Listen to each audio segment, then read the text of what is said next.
Астана әуежайының күту залында 47 жастағы Марианна үнсіз отырды. Терезеден көрінген ұшақтарға ұзақ қарап қалған. Оның жүзінде жылдардың ізі, ал көзінде ешқашан өшпеген мұң бар еді. Құрметті көрермен, әңгімені бастамас бұрын арнамызға тіркеліп, лайк басып қойыңыздар. Пікірге қай қаладан көріп отырғандарыңызды және қазір сағат қанша болғанын жазып кетіңіздер. Бүгін сіздер шетелде тұратын қазақ әйелінің ауыр тағдырын тыңдайсыздар. Марианна осыдан 30 жыл бұрын қарапайым ауылда өскен қыз болатын. Ол кезде небәрі 17 жаста еді. Мектепті жаңа бітіріп, болашаққа үлкен жоспар құрып жүрген. Бірақ бір күн оның бүкіл өмірін өзгертіп жіберді. Өзінің туған ауылындағы өзінен әлдеқайда үлкен бірнеше жігіт оған зорлық көрсетті. Сол күннен кейін оның өмірі екіге бөлінді. Сол оқиғаға дейінгі өмір және одан кейінгі өмір. Марианна үнсіз қалды, қорықты, ұялды. Бірақ ең қиыны оған ешкім сенбеді. Тіпті өз анасы да, үш ағасы да. Елге масқара қылма, үндеме деді олар.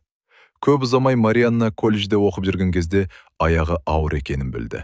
Ол сабаққа бара алмай қалды. Адамдардың сөзі көбейді. Сөйтіп колледжді тастап кетуге мәжбүр болды. 9 айдан кейін дүниеге әдемі қыз бала келді.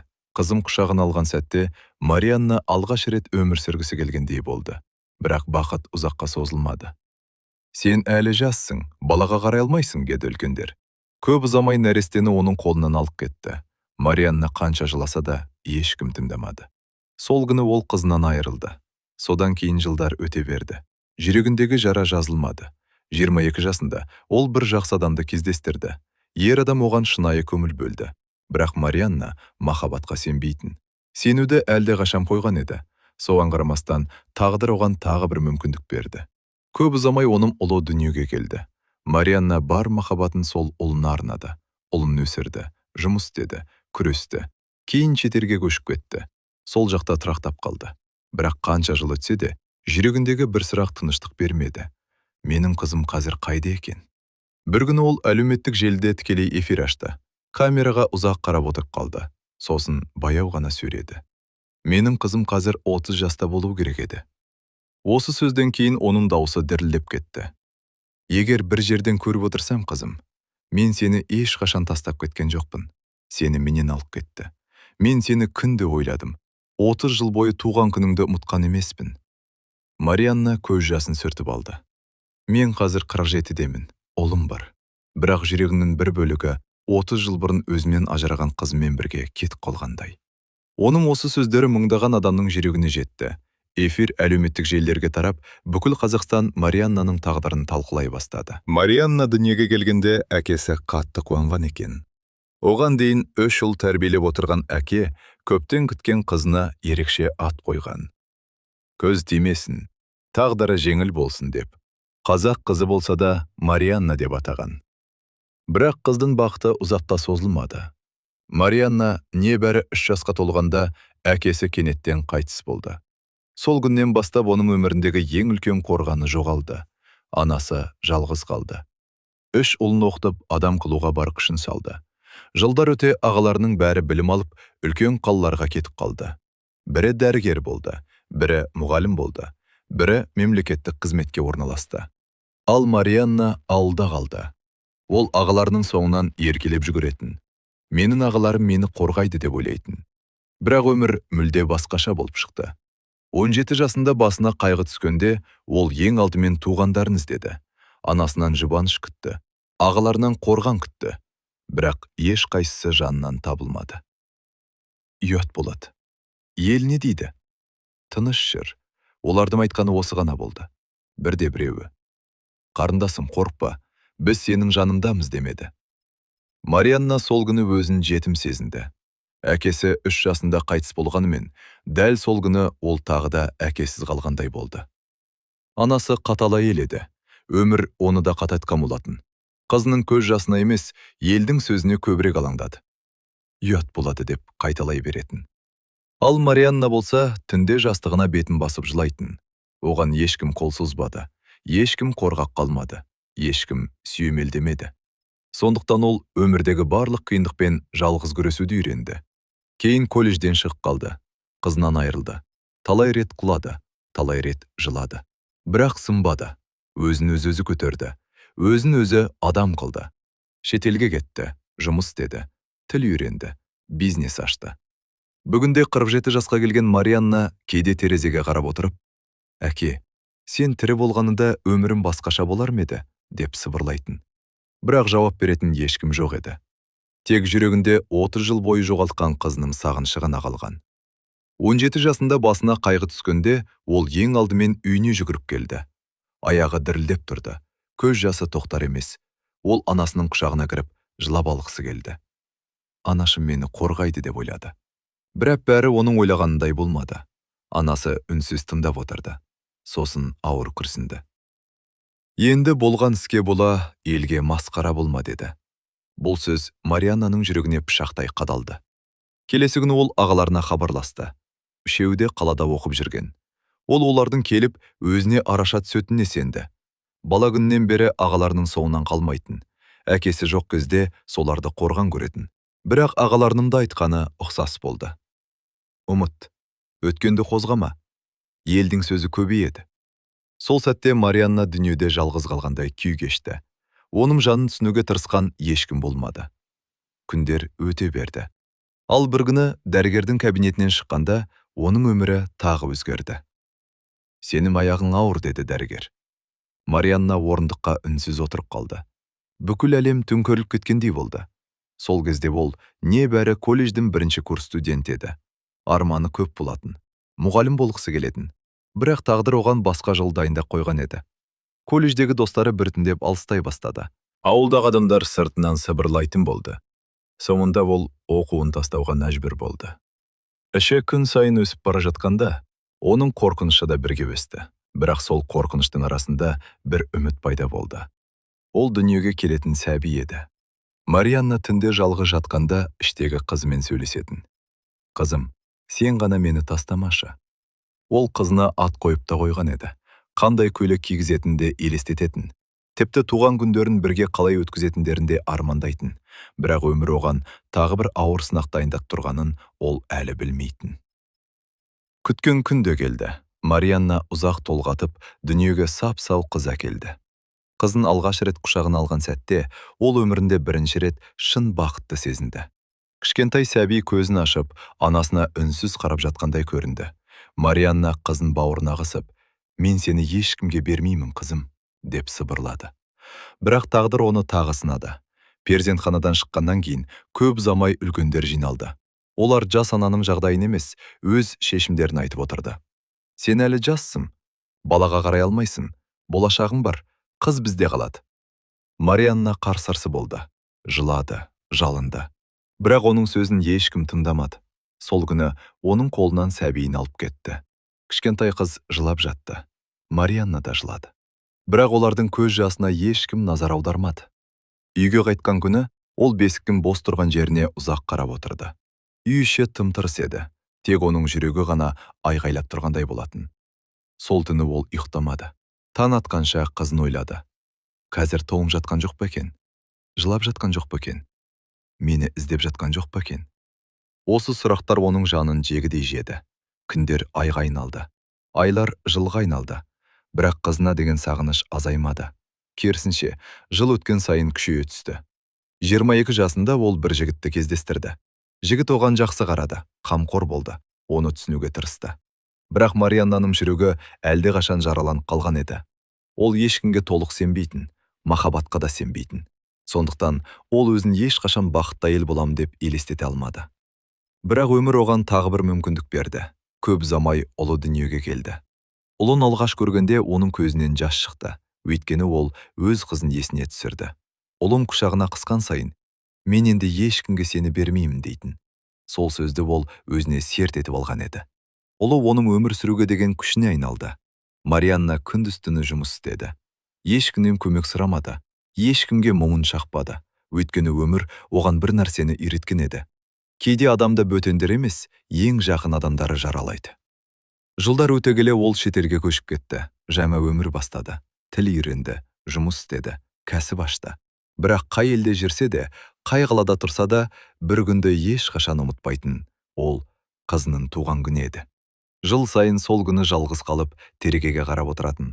Сосын сыбырлап, Қызым, сен қазір қаншаға келдің екен, дейтін. Ал биыл ол 30-ға толуы керек еді. Бір күні Марианна телефон камерасын қосып, бүкіл өмірінде алғаш рет бар шындықты айтуға шешім қабылдады. Ол терең дем алды. Көзіндегі жасты сүртті. Сосын әлемге естілетін сөзді айтты. Егер менің қызым осы эфирді көріп отырса, білсін, мен оны ешқашан тастаған емеспін. Эфир аяқталған соң Марианна телефонды өшірді. Ол бұл сөздердің бүкіл Қазақстанға тарайтынын білмеген еді, бірақ ертеңіне таңертең барлық жаңалық сайттары осы оқиға туралы жаза бастады. 30 жыл бұрын қызынан айырылған әйелдің жанайғайы. Шетелде тұратын қазақ әйелінің ауыр тағдыры. Марианна қызын іздейді. Әлеуметтік желілерде миллиондаған қаралым жиналды. Қазақстан шулап кетті. Бірі жылап пікір жазды, бірі қолдау көрсетті, бірі қызын табуға көмектескісі келді.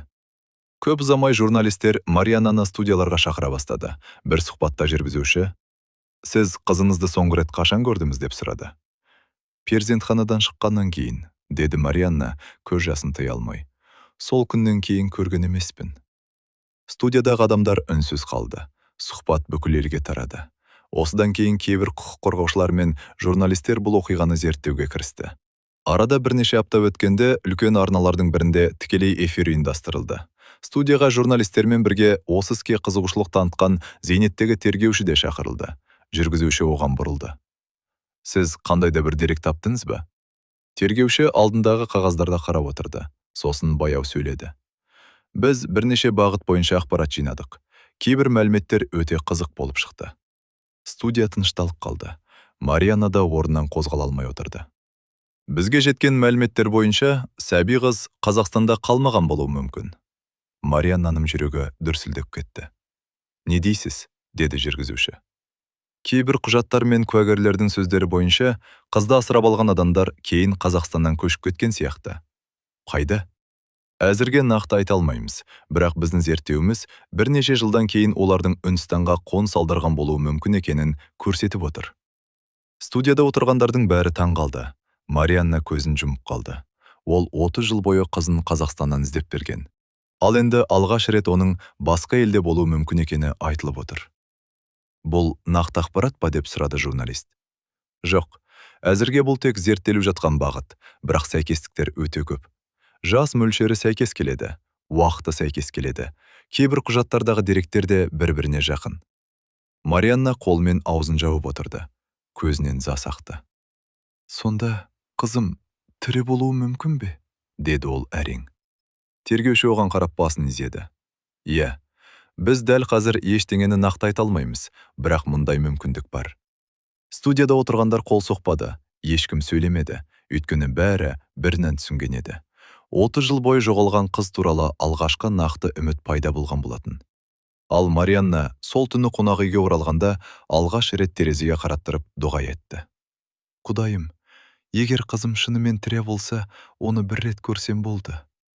Ал дәл сол сәтте мыңдаған шақырым алыстағы Үндістанда бір әйел өз өміріндегі ең үлкен құпияға жақындап келе жатқанын әлі білмейтін. Тікелей эфирден кейін Қазақстанда бұл тақырып бірнеше апта бойы талқыланды. Журналистер зерттеу жүргізуді тоқтатпады. Әлеуметтік желілерде адамдар өз нұсқаларын жазып жатты. Ал Марианна күн сайын жаңа хабар күтумен болды. Бір күні оны тағы да үлкен арнадағы бағдарламаға шақырды. Студияда журналистер, заңгерлер және осы істі зерттеп жүрген мамандар отырды. Жүргізуші сөзді тергеушіге берді. «Өткен бағдарламада сіз Үндістан туралы айттыңыз. Жаңа мәліметтер бар ма?» Тергеуші басын изеді. «Иә, біз бірнеше апта бойы құжаттарды тексердік. Кейбір деректер бір-біріне сәйкес келіп отыр». Марианна демін ішіне тартып тыңдап отырды. «Біз нақты бір әйелге шықтық. Оның жасы шамамен 30-да. Туған жылы да сәйкес келеді». Студияшы тып-тыныш болып қалды. «Бірақ біз оның Марианнаның қызы екенін дәлелдей алмаймыз. Әзірге бұл тек болжам ғана». «Ол қайда тұрады?» деп сұрады жүргізуші. «Үндістанда». Марианнаның көзінен жас сырғып кетті. Ол орындықтың шетін ұстап отырды. «Оның отбасы бар ма?» деп сұрады ол сыбырлап. «Иә, қазіргі мәлімет бойынша жақсы қызметі бар, білім алған, өз өмірін сүріп жатыр». Марианна көзін төмен салды. «Шүкір, аман болса болды». Осы сөзден кейін студиядағы көп адам көз жасын сүртті. Жүргізуші де үнсіз қалды. Бірнеше секундтан кейін, «Сіз онымен кездескіңіз келе ме?» деп сұрады. «Әрине», деді Марианна. «Бірақ мен оған анамын деп бірден бармаймын. Егер ол мені қабылдамаса ше? Егер ол басқа өмірмен өмір сүріп жүрсе ше?» Тергеуші басын изеді. «Дәл қазір бізде асықпаймыз. Барлық ақпарат тексерілуі керек. Қате жіберуге болмайды». Бағдарлама аяқталған соң бүкіл Қазақстан тағы да шулады. Марианнаның қызы Үндістанда ма? 30 жылдан кейінгі кездесу бола ма? Бұл шынымен оның қызы ма? Осындай тақырыптар барлық жерде талқыланды. Ал Марианна болса, сол түні қонақүй бөлмесінде жалғыз отырды. Қолында қызына арнап сақтап келген күміс алқа. Ол алқаны алақанына салып ұзақ қарады. «Қызым, егер сен шынымен сол қыз болсаң, мен сені табуға жақындадым ба?» Бірақ бұл сұраққа әлі ешкім жауап бере алмайтын. Өйткені Үндістандағы әйелмен байланыс орнату да, оның өткен өмірін анықтауда оңай болмайтын. Ал ең маңызды шындық әлі ашылмаған еді. Келесі апта Қазақстан ішінде, Марианна ішінде өте ұзақ өтті. Барлығы жамалық күтіп отырды. Журналистер күн сайын тергеушіге хабарласып жатты. Әлеуметтік желілерде адамдар: «Қыз табылды ма? Үндістандағы әйел шынымен Марианнаның қызы ма?» деп сұраумен болды. Бірақ нақты жауап әлі жоқ еді. Бір күні кешке Марианна қонақүй бөлмесінде отырғанда телефон шырылдады. Хабарласқан сол тергеуші болатын. «Марианна ханым, ертең студияға келе аласыз ба?» «Не болды?» деді ол алаңдап. Кейбір жаңа мәліметтер пайда болды. Сол түні Марианна көз іле алмады. Ертеңіне таңертең студияға келгенде журналистердің бәрі жиналып қалыпты. Тікелей эфир басталды. Жүргізуші көп күттірмеді. «Құрметті көрермендер, бүгін бізде маңызды жаңалық бар». Студияшы тынышталып қалды. Тергеуші сөз бастады. «Біз Үндістандағы әйел туралы қосымша ақпарат алдық. Оның туған күні Марианнаның қызы дүниеге келген күнмен сәйкес келеді». Марианна көзін жұмып алды. «Сонымен қатар, біз оның бала кезінде асырап алынғанын анықтадық». Залда отырғандардың бәрі бір-біріне қарады. «Бірақ бұл әлі де нақты дәлел емес», деді тергеуші. «Біз тек сәйкестіктерді көріп отырмыз». «Ол әйел бұл туралы біле ме?» деп сұрады жүргізуші. «Жоқ, біз оған әзірге ештеңе айтқан жоқпыз». Марианна үнсіз отырды. Жүрегі қатты соғып тұрды. Ол осы сәтті 30 жыл күткен еді. Бірақ қорқынышта күшейіп бара жатты. Егер бұл оның қызы болмаса ше?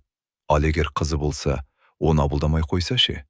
Эфирден кейін журналистер Марианнаны қоршап алды. «Қандай күйдесіз?» «Қорқып тұрмын», деді ол шын көңілімен. «Үміттенуге де қорқамын».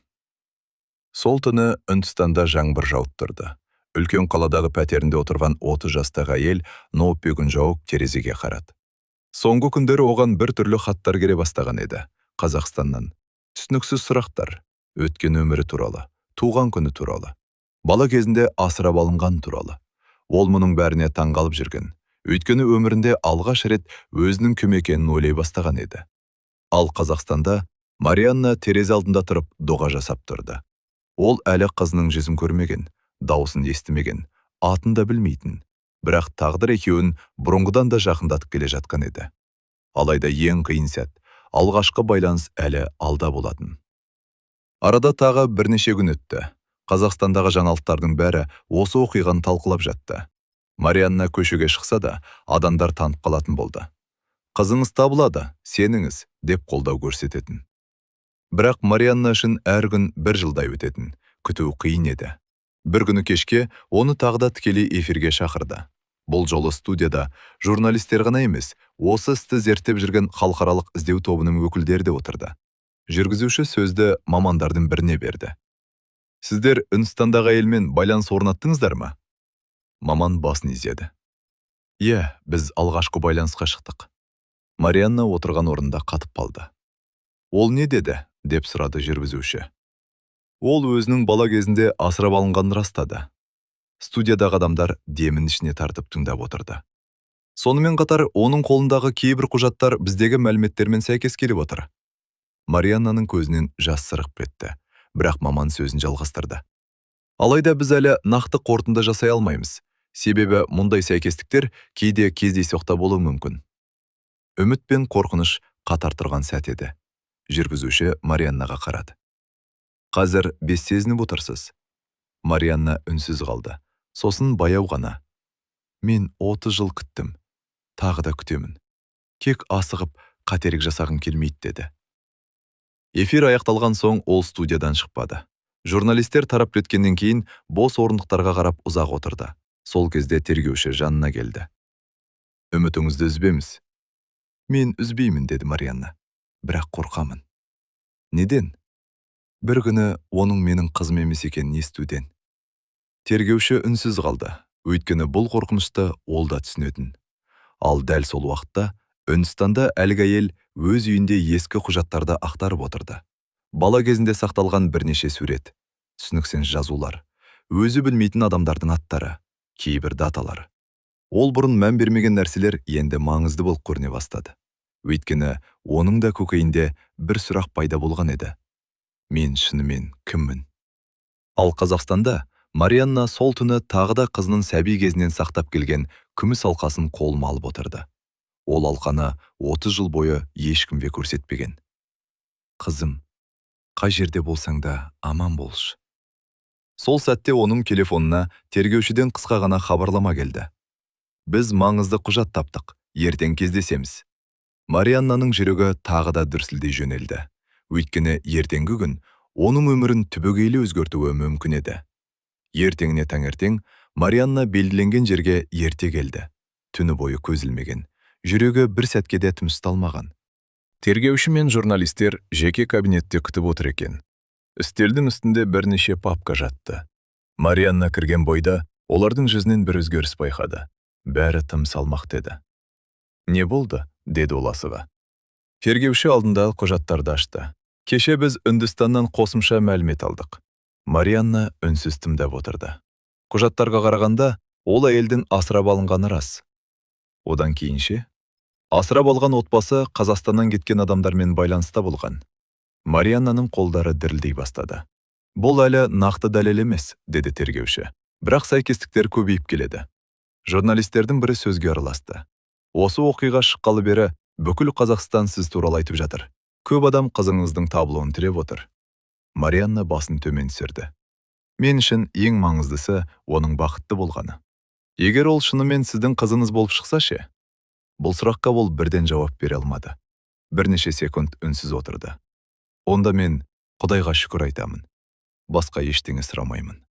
Осы кезде тергеушінің телефоны шыр етті. Ол экранға қарап қалды. Бөлме ішін тыныштық басты. Бірнеше секундтан кейін тергеушінің жүзі өзгеріп кетті. «Не болды?» деді журналистер. Тергеуші баяу ғана орнынан тұрды. «Үндістаннан жаңа құжат келді». Марианнаның жүрегі аузына тығылғандай болды. «Қандай құжат?» Тергеуші қағазды қолына алды, бірақ бірден оқымады. Алдымен терең дем алды. Бұл құжатта бала асырап алынған уақыт көрсетілген. Бөлмедегілердің бәрі үнсіз қалды. Және ол уақыт Марианна орнынан тұрып кетті. «Не болды? Айтыңызшы». Тергеуші қағазға тағы бір қарап шықты. «Ол уақыт сіздің қызыңыз жоғалған кезеңмен дәл сәйкес келеді». Марианна орындыққа қайта отырып қалды. Көзінен жас парлап ақты. Ал журналистер бір-біріне қарап үнсіз отырды. Өйткені бәрі бір нәрсені сезіп тұрған еді. Іздеу аяқталуға жақындап келе жатқан сияқты еді. Бірақ соңғы, ең маңызды дәлел әлі табылмаған болатын. Ал Үндістандағы әйел болса, дәл сол күні Қазақстанға қатысты тағы бір хат алған еді. Бұл жолы хаттың ішінде бір ғана сөйлем жазылған болатын. «Біз сіздің өткен өміріңізге қатысты маңызды ақпарат таптық. Бізбен сөйлесуге дайынсыз ба?» Ол хатқа ұзақ қарап отырды. Өйткені оның өмірі де дәл осы сәттен бастап өзгергелі тұрған еді. Үндістандағы әйел хатты бірнеше рет оқып шықты. Алғашында жауап бергісі келмеді. Өйткені өмір бойы өзін асырап алған отбасының қызы деп білген. Өткен өмірін қазбалаудың қажеті жоқ сияқты көрінетін. Бірақ соңғы апталардағы оқиғалар оның ойын өзгертіп жіберген еді. Қазақстаннан келген хаттар, жаңалықтар, журналистердің сұрақтары бәрі оны мазалай бастады. Ақыры ол қысқа ғана жауап жазды. «Иә, сөйлесуге дайынмын». Осы хабарламадан кейін Қазақстандағы іздеу тобы бірден іске кірісті. Бірнеше күннен кейін онлайн кездесу ұйымдастырылды. Экранның ар жағында тергеуші, журналист және аудармашы отырды. Әйел қобалжып тұрған. «Біз сізге ауыр сұрақтар қоямыз», деді тергеуші. «Қалаласаңыз, кез келген уақытта тоқтата аласыз». Әйел басын изеді. Мен бала кезінен асырап алынғанымды білетінмін, бірақ туған анам туралы ештеңе білмеймін. Тергеуші қағаздарды ақтара бастады. Сізде бала кезден сақталған қандай да бір заттар бар ма? Әйел ойланып қалды. Сосын, иә, бір нәрсе бар. Не? Маған кішкентай кезінен бері сақталып келген күміс алқа берген. Қазақстандағы бөлмеде отырғандардың бәрі бір-біріне қарады. Тергеуші үндемей қалды. Ол қандай алқа? Деп сұрады. Әйел телефоннан суретін көрсетті. Экранда кішкентай күміс алқа жарқ ете қалды. Сол сәтте Марианна отырған қонақ үй бөлмесінде телефонын ұстап отырған еді. Тергеуші суретті оған жіберді. Марианна экранға қарады. Қолы қалтырап кетті. Көзінен жас сорғалап ақты. Өйткені дәл сондай алқаның екінші сыңары оның өзінде болатын. Ол 30 жыл бойы сақтап келген алқа. Қызы дүниеге келгенде тағамын деп алған алқа. Жылдар бойы сандықтың түбінде жатқан естелік. Марианна жылап жіберді. Жоқ, бұл мүмкін емес. Тергеуші де толықтырды. Біз әлі ештеңені нақты айтпаймыз, бірақ бұл өте маңызды сәйкестік. Сол түні бүкіл іздеу тобы ұйықтай алмады. Ал Үндістандағы әйел алғаш рет айнаға ұзақ қарап отырды. Өмір бойы жауапсыз келген сұрақтар көбейе түсті. Мен кіммін? Менің туған анам кім? Неге мені іздеп жүр? Ал Қазақстанда Марианна терезе алдында тұрып аспанға қарады. Ол 30 жыл бойы жоғалтқан қызына бұрынғыдан да жақындаған сезді. Бірақ ең маңызды кездесу әлі алда еді. Өйткені екеуі әлі бір-бірінің дауысын естіген жоқ. Күміс алқа туралы жаңалықтан кейін бүкіл Қазақстан тағы да дүрлігіп кетті. Журналистер күн сайын жаңа ақпарат іздеді. Телебағдарламалар арнайы шығарылымдар жасады. Ал Марианна үшін уақыт мүлде тоқтап қалғандай еді. Ол ештеңеге қуана да алмады. Өйткені қорқатын, егер соңғы сәтте бәрі қате болып шықса ше? Егер бұл басқадан болса ше? Сол себепті ол ешкімге үлкен үміт білдірмеді. Бір күні кешке тергеуші хабарласты. Марианна ханым, ертең маңызды бейне қоңырау болады. Марианнаның жүрегі дүрсілдеп кетті. Ол қатса ма? Иә. Сол түні ол мүлде ұйықтай алмады. Таңертең бірнеше рет киімін ауыстырды. Айнаға қарап отырып жылады. 30 жыл бойы армандаған сәт жақындап келе жатқан еді, бірақ ол әлі де сенбейтін. Белгіленген уақытта үлкен экран қосылды. Бөлмеде журналистер жоқ еді, камералар жоқ еді. Тек тергеуші, аудармашы және бірнеше маман ғана отырды. Экран қара болып тұрды. Бірнеше секундтан кейін байланыс қосылды. Үндістандағы әйел көрінді. Марианна қатып қалды. Оның алдында отырған 30 жас шамасындағы әйелдің көздері өзінікіне ұқсап кететін. Қастары, жүзі, күлімсіреген кездегі сызықтары бәрі бір түрлі таныс еді. Ал Үндістандағы әйелде экранға ұзақ қарап қалды. Ол да бір нәрсені сезгендей болды, бірақ ешқайсысы сөйлей алмады. Бөлмеде ауыр тыныштық орнады. Бірінші болып тергеуші сөйледі. Біз сіздерді асықтырмаймыз. Бүгін теп сөйлесіп көріңіздер. Марианна көз жасын сүртіп алды. Дауысы әрең шықты. Сәлем. Үндістандағы әйелде баяу жауап берді. Сәлеметсіз бе? Осы екі ауыз сөзден кейін Марианна жылап жіберді. 30 жыл бойы жоғалттым деп ойлаған қызының дауысын алғаш рет естіп тұрған еді. Ал әлгі әйел болса, не айтарын білмей отырды. Өйткені оның алдында отырған адамның өмір бойы өзін іздеп келген анасы болуы мүмкін екенін енді ғана түсініп келе жатқан еді. Олар сол күні көп нәрсе айтқан жоқ, тек өмірлер туралы сөйлесті.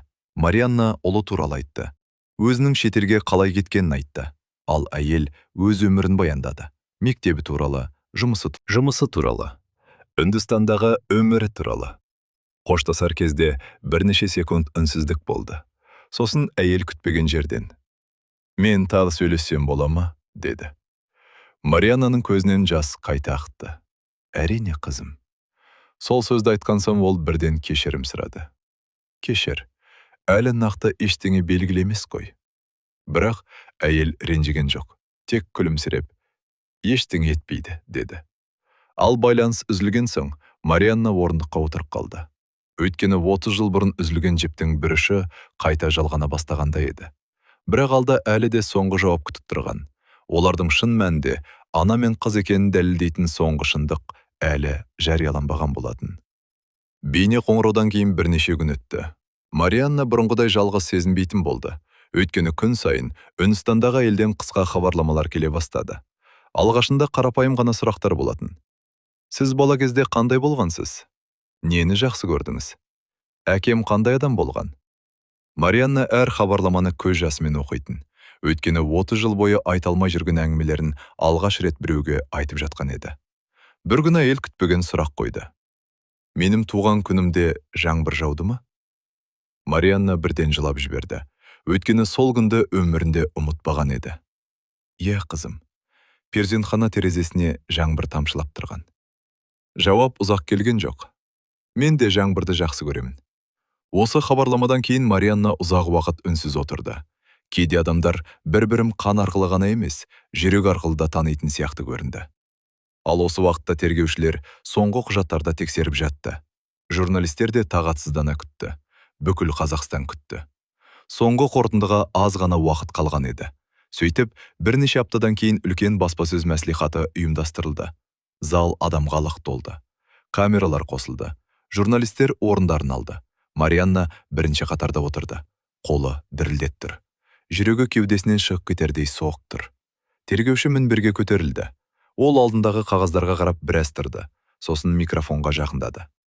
Құрметті қауым, бірнеше ай бойы жүргізілген зерттеу аяқталды. Залда тыныштық орнады. Біз Қазақстандағы және Үндістандағы құжаттарды салыстырдық. Тағы үнсіздік. Біз куәгерлермен сөйлестік. Біз архивтерді тексердік. Марианна демін ішіне тартып отырды. Және біз соңғы қорытындыға келдік. Сол сәтте бүкіл зал дем алмай қалғандай болды. Тергеуші көзілдірігін шешіп қойды. Сосын баяу ғана сөйледі. Үндістанда тұратын әйелдің өмірбаяны, туған күні және барлық құжаттық деректер Марианна жоғалтқан қызға толық сәйкес келеді. Марианна көзін жұмып жіберді. Көз жасы тоқтаусыз ағып жатты. Залда отырған адамдар да көздерін сүртіп жатты. Бірақ тергеуші әлі сөзін аяқтамаған еді. Енді тек бір ғана нәрсе қалды. «Не?» деп сұрады журналистердің бірі. Ана мен қыздың өздері сөйлесетін кездесу. Сол сәтте бүкіл зал қол шапалақтап жіберді. Ал Марианна болса, қолын жүрегіне қойып отырды. Ол 30 жыл бойы күткен жаңалықты естіген еді, бірақ оның жүрегінде бір ғана тілек қалды. Қызым мені қабылдаса екен. Өйткені кейде ең қиын жол табу емес, ең қиын жол қайта қауышу болатын. Бейне қоңыраудан кейін бірнеше күн өтті. Марианна бұрынғыдай жалғыз сезінбейтін болды. Өйткені күн сайын Үндістандағы әйелден қысқа хабарламалар келе бастады. Алғашында қарапайым ғана сұрақтар болатын. Сіз бала кезде қандай болғансыз?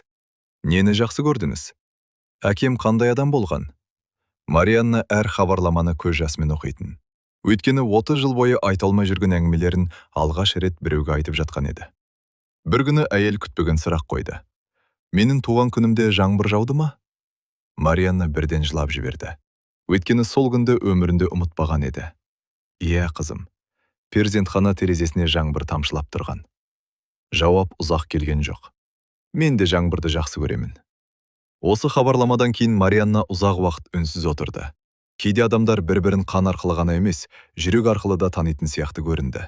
Ал осы уақытта тергеушілер соңғы құжаттарды тексеріп жатты. Журналистер де тағатсыздана күтті. Бүкіл Қазақстан күтті. Соңғы қорытындыға аз ғана уақыт қалған еді. Сөйтіп бірнеше аптадан кейін үлкен баспасөз мәслихаты ұйымдастырылды. Зал адамға лық толды. Камералар қосылды. Журналистер орындарын алды. Марианна бірінші қатарда отырды. Қолы дірілдеп тұр. Жүрегі кеудесінен шығып кетердей соғып тұр. Тергеуші мінберге көтерілді. Ол алдындағы қағаздарға қарап біраз тұрды. Сосын микрофонға жақындады. Құрметті қауым, бірнеше ай бойы жүргізілген зерттеу аяқталды. Залда тыныштық орнады. Біз Қазақстандағы және Үндістандағы құжаттарды салыстырдық. Тағы үнсіздік. Біз куәгерлермен сөйлестік. Біз архивтерді тексердік. Марианна демін ішіне тартып отырды. Және біз соңғы қорытындыға келдік. Сол сәтте бүкіл зал дем алмай қалғандай болды. Тергеуші көзілдірігін шешіп қойды, сосын баяу ғана сөйледі. Үндістанда тұратын әйелдің өмірбаяны, туған күні және барлық құжаттық деректер Марианна жоғалтқан қызға толық сәйкес келеді. Марианна көзін жұмып жіберді. Көз жасы тоқтаусыз ағып жатты. Залда отырған адамдар да көздерін сүртіп жатты. Бірақ тергеуші әлі сөзін аяқтамаған еді. Енді тек бір ғана нәрсе қалды. «Не?» деп сұрады журналистердің бірі. «Ана мен қыздың өздері шешетін кездесу», Сол сәтте бүкіл зал қол шапалақтап жіберді. Ал Марианна болса, қолын жүрегіне қойып отырды. Ол 30 жыл бойы күткен жаңалықты естіген еді, бірақ оның жүрегінде бір ғана тілек қалды. Қызым мені қабылдаса екен. Өйткені кейде ең қиын жол табу емес, ең қиын жол қайта қауышу болатын. Баспасөз мәслихатынан кейін Марианна ұзақ уақыт орнынан тұра алмады. Көз жасы тоқтар емес. 30 жыл бойы жүрегінде жүрген сұрақтың жауабын алғандай еді. Бірақ қуанышпен бірге қорқыныш та бар болатын. Қызы оны қабылдай ма? Анашым деп айта ма? Әлде жай ғана бөтен адам ретінде қарай ма? Осы ойлар оны мазалады. Сол күні кешке Үндістаннан бейне қоңырау келді. Марианна бірден жауап бере алмады. Қолы дірілдеп тұрды. Ақыры батылданып, қоңырауды көтерді. Экраннан әлгі әйел көрінді. Бұл жолы екеуі де ұзақ үнсіз қалмады. Өйткені араларында бірнеше апта бойы сөйлескен жақындық пайда болған еді. «Сәлем», деді әйел. «Сәлем, қызым». Бұл жолы Марианна өзін тоқтатпады. Әйелде қарсы болған жоқ. Тек көзінен жас ақты. «Бүгін бәрін естідім», деді ол. «Мен де». Тағы үнсіздік орнады. Сосын баспасөз мәслихатынан кейін Марианна ұзақ уақыт орнынан тұра алмады. Көз жасы тоқтар емес. 30 жыл бойы жүрегінде жүрген сұрақтың жауабын алғандай еді. Бірақ қуанышпен бірге қорқыныш та бар болатын. Қызы оны қабылдай ма? Анашым деп айта ма? Әлде жай ғана бөтен адам ретінде қарай ма? Осы ойлар оны мазалады. Сол күні кешке Үндістаннан бейне қоңырау келді. Марианна бірден жауап бере алмады. Қолы дірілдеп тұрды. Ақыры батылданып қоңырауды көтерді. Экраннан әлгі әйел көрінді. Бұл жолы екеуі де ұзақ үнсіз қалмады. Өйткені араларында бірнеше апта бойы сөйлескен жақындық пайда болған еді. «Сәлем», деді әйел. «Сәлем, қызым». Бұл жолы Марианна өзін тоқтатпады. Әйелде қарсы болған жоқ, тек көзінен жас ақты. «Бүгін бәрін естідім», деді ол. «Мен де». Тағы үнсіздік орнады. Сосын әйел баяу ғана сөйледі. «Мен сізге ашуланғым келді». Марианнаның жүрегі шымете қалды. Бірақ енді шындықты білгеннен кейін ашулана алмаймын. Марианна жылап жіберді. «Кешірші мені». «Неге кешірім сұрайсыз?» «Өйткені сені қорғай алмадым». Экранның ар жағындағы әйел де көз жасын сүртті. «Бұл сіздің кінәңіз емес екен». Осы сөзді естігенде Марианна басын төмен түсіріп жылады. 30 жыл бойы алғаш рет біреу оған осы сөзді айтқан еді. Бірнеше минуттан кейін әйел орнынан тұрып кетті. Камера сәл қозғалып қалды. Қабырғада ілулі тұрған суреттер көрінді. Отбасы, балалар, күйеуі. Марианна байқап қалды. «Сенің балаларың бар ма?» Әйел күлімсіреп басын изеді. «2 қызым бар». Марианна аузын қолымен жауып қалды. Көзінен тағы жас ақты. «Сонда мен әже болдым ба?» Екеуі де жылап күліп жіберді. 30 жылдық қайғының арасынан алғаш рет қуаныш көрінгендей болды. Сол түні олар бірнеше сағат сөйлесті. Балалық шақ туралы, өмір туралы, армандар туралы. Тіпті екеуінің де жаңбырды жақсы көретін анықталды. Екеуі де шайды қатты жақсы көретін. Екеуі де ренжіген кезде терезеге қарап жалғыз отыруды ұнататын. Ұсақ нәрселер, бірақ жүрекке жақын нәрселер. Қоштасар кезде әйел экранға жақынырақ келді. «Мен Қазақстанға келгім келеді». Марианна демін ішіне тартып қалды. «Шынымен бе?» «Иә, мен туған жерімді көргім келеді». Марианна көз жасын сүртті. «Мен сені күтемін, қызым». Ал бірнеше аптадан кейін бүкіл Қазақстан тағы бір жаңалықты күтетін болды. 30 жыл бұрын айырылған ана мен қыз алғаш рет бір-бірін құшақтайтын күн жақындап келе жатқан еді. Көп ұзамай көптен күткен күн де келді. Астана әуежайында журналистер, операторлар және жай ғана жанашыр адамдар жиналды. Бірақ Марианна үшін ол жерде ешкімнің маңызы жоқ еді. Ол тек бір адамды күтіп тұрды. 30 жыл бойы күткен адамды. Ұшақ қонды. Жолаушылар шыға бастады. Марианнаның жүрегі қатты соғып тұрды. Қолдары дірілдеп кеткен. Бір кезде адамдар арасынан қара шашты әйел көрінді. Қасында 2 кішкентай қызы бар. Әйел тоқтап қалды. Марианна да тоқтап қалды. Екеуі бір-біріне үнсіз қарап тұрды. 30 жылдық сағыныш, 30 жылдық көз жасы, 30 жылдық үміт. Сол бір сәтке сиіп кеткендей болды. Бірінші болып қызы жүгірді. «Анашым». Марианна көз жасын тоқтата алмады. Ол да қызына қарай жүгірді. Екеуі құшақтасып ұзақ тұрды. Әуежай іші үнсіз қалғандай еді. Тіпті журналистердің өзі камераларын түсіріп көздерін сүртіп жатты. «Кешір мені, қызым», деді Марианна жылап. Қызы басын шайқады. Жоқ анашым, кешірім сұрамаңыз. Сіз мені тастамаған екенсіз. Мен енді бәрін білемін. Олар қайтадан құшақтасты. Сол сәтте қыздың екі қызы жақындады. Әже, сіз жылап тұрсыз ба? Деп сұрады кішкентайлардың бірі. Марианна күліп жіберді. Көз жасын сүртті. Сосын екі немересін бауырына қысты. Жоқ жаным, бұл қуаныштың жасы. Сол күні олар бірге қала аралады. Ұзақ сөйлесті. Жоғалған жылдарды еске алды. Айтылмай қалған сөздерді айтты. Ал кешке қарай Марианна қызын туған ауылына алып барды. Әкесінің қабіріне барды. Жастай қайтыс болған әкесіне қарап тұрып: «Әке, қызынды таптым, немереңді таптым. Шөберелеріңді де көрдім бе екен?» деді. Жел баяу ғана есіп тұрды. Марианна аспанға қарап жымиды. Жүрегіндегі 30 жылдық ауыр жүк ақыры түскендей болды. Кейде тағдыр адамдарды алыстатады, кейде оларды сынайды. Кейде 30 жыл бойы бір-бірінен ажыратып қояды. Бірақ шынайы ана жүрегі ешқашан ұмытпайды. Ешқашан күтуден шаршамайды. Ешқашан үмітін үзбейді. Марианна да үзбеді. Сол себепті бір күні оның ең үлкен арманы орындалды. Ал бұл оқиға оған бір нәрсені дәлелдеді. Уақыт жоғалтқан жылдарды қайтара алмайды, бірақ махаббат жоғалтқан адамдарды қайта таба алады. Құрметті көрермендер, егер бұл әсерлі оқиға сіздердің жүректеріңізге жеткен болса, арнамызға міндетті түрде тіркеліп, лайк басып қолдау көрсетіңіздер. Пікірге қай қаладан көріп отырғандарыңызды және қазір сіздерде сағат қанша болғанын жазып білетіңіздер. Барлық пікірлеріңізді оқимыз. Сіздердің қолдауларыңыз бен жылы сөздеріңіз біз үшін өте маңызды. Арнамызға тіркелуді, лайк басуды және достарыңызбен бөлісуді ұмытпаңыздар. Келесі қызықты әрі әсерлі хикаяларда кездескенше.